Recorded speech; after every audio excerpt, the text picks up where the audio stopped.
Alam mo, madalas tayong naguguluhan kung paano ba talaga magbabudget ng sweldo, lalo na kung parang laging kulang. Kaya naman gusto kong ibahagi ang ilang tips na talagang nakatulong sa akin. Una, mahalaga ang pag-set ng priorities.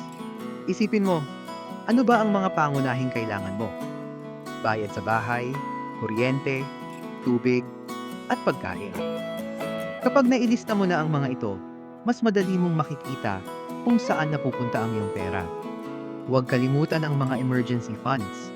Paglaan ng kahit kaunting halaga para sa mga hindi inaasahang gastos. Pangalawa, gumawa ng budget plan. Simple lang ito. Ilista ang lahat ng kita mo at lahat ng gastos. I-allocate ang sweldo mo sa iba't ibang kategorya. Halimbawa, 50% para sa necessities, 30% para sa savings, at 20% para sa discretionary spending. Sa ganitong paraan, mas madali mong makikita kung saan ka nag-o-overspend. Pangatlo, subukan mong i-track ang iyong mga gastos. Maraming apps ngayon na makakatulong sa iyo dito.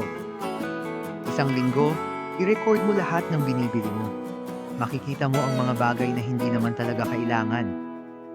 Minsan, akala natin maliit na bagay lang, pero kapag pinagsama-sama, malaki na pala ang nagagastos. Pang-apat, huwag kalimutan ang mga sale at discounts.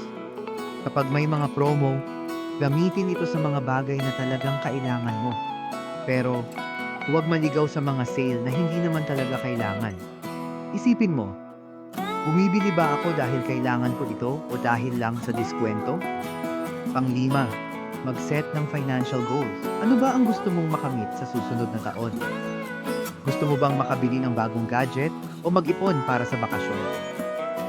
Kapag may layunin ka, mas madali kang makakapag-budget. Ang pagkakaroon ng goal ay nagbibigay ng motivation para mas maging maingat sa paggastos. At syempre, huwag kalimutan ang self-discipline.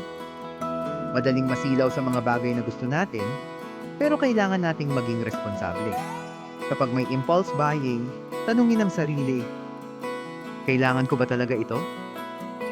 Sa huli, ang pagbababudget ay hindi lang basta pagsunod sa mga numero. Ito ay tungkol sa tamang mindset at disiplina.